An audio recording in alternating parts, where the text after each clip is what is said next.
On today's podcast, we're going to look at contention and answer this question. Why all the contention? I served in the Marines from 2007 until 2011 in the infantry with a combat tour to Iraq. Now, from time to time in the Marines, even though we were on the same team, so to speak, there were times that we would get into heated verbal and even sometimes physical altercations. And the chain of command obviously would always frown upon that behavior for primarily one simple reason, and that's because we needed each other. The idea was let the enemy attack us, not one another. Within Christianity, contention is nothing new. It has happened, is happening, and will happen. But that doesn't mean that it shouldn't be avoided. The idea should be let the enemy attack us. Let those used of the enemy attack us. The devil loves it when he gets a good look at self-destruction within the body of Christ through infighting.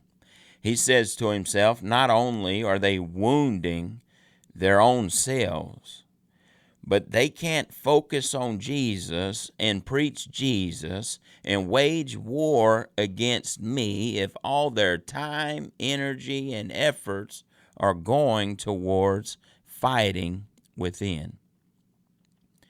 In Proverbs chapter 13 and verse 10, we read, only by pride cometh contention, but with the well-advised is wisdom.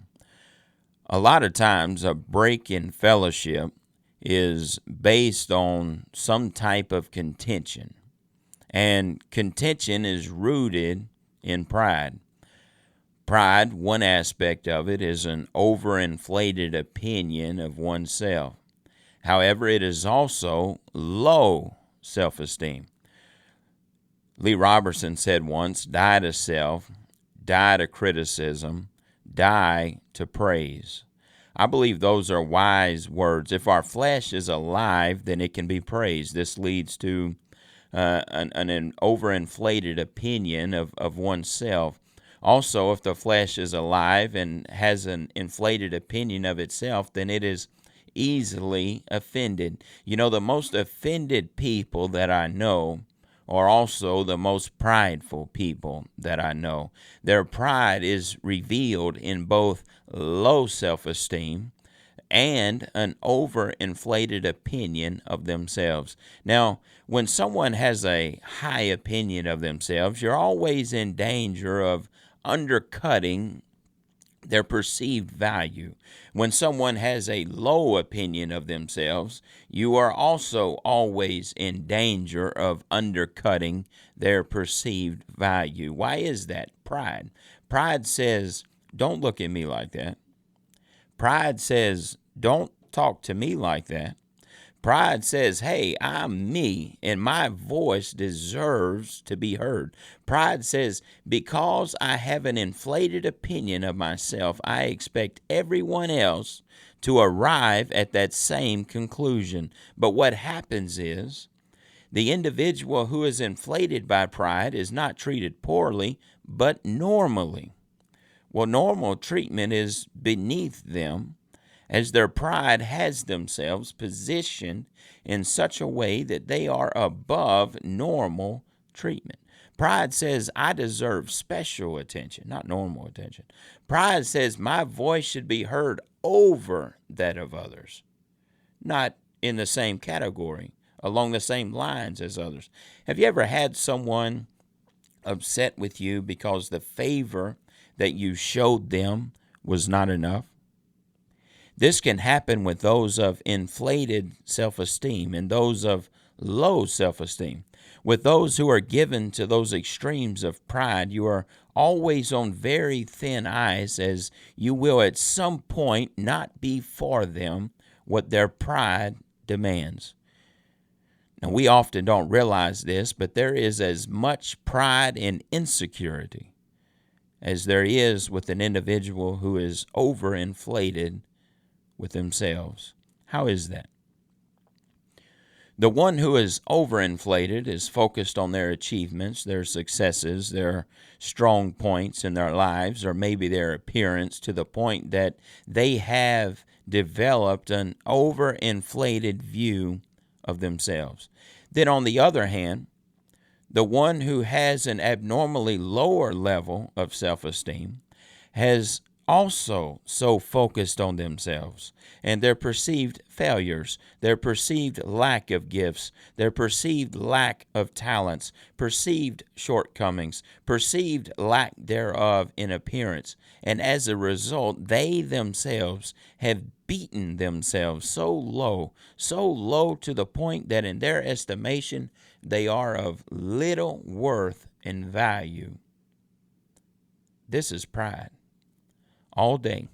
Pride is looking within and not looking to Jesus, no matter the outcome of what it is, whether it makes you too high or it makes you too low. That is pride, looking within and not to Jesus. If you fit either of these extremes today, then I invite you to divert your attention from self to Christ. You'll not trend upward in your walk while focusing on yourself.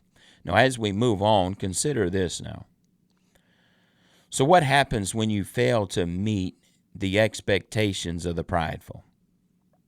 Contention. Contention is now birthed, and now two people are at odds. Oftentimes, the one who unknowingly offended is never afforded the opportunity to make things right, as they are unaware of it all to begin with.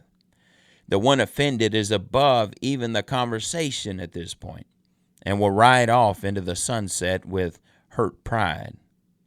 Now, isn't that a shame? Pride is at the root of contention. Do you know people who are seemingly always in contention with others? How about you? Are you always in contention with others? You know, it takes one to start a fight, and it takes two to fight. And pride is at the root of it all. It takes humility to practice what Jesus taught and to turn the other cheek, to just walk away. That takes dying to self. It takes telling our flesh if it wasn't alive, it wouldn't be hurt. It takes telling our flesh that if we weren't prideful, we wouldn't have fought back. I invite you today to get with the Lord and ask Him to examine your heart for pride. It may be the difference between getting into a silly squabble over nothing or having the power through Christ to walk away from it. On a side note, I invite you to remember this. People who are looking for a fight know who will fight them back. Don't give them the satisfaction of getting what they want. They know if they say something to you, you will say something back, which is what they want. And I invite you and beg of you, don't give it to them. Identify those people in your lives and just walk away from them. Don't take it personally. It's not so much you, it's them. And they want to fight. And they're looking for a means to that end and just trying to use you to get it. Remember today, it might not have been your pride that started it, but it could be your pride that gets in on it if you allow it. And it also could be your pride that keeps it going, keeps the fight going for days, weeks, months, because you just refuse to walk away from it. So once again, in Proverbs 13:10, only by pride cometh contention, but with the well-advised is wisdom. And remember, it takes two to fight.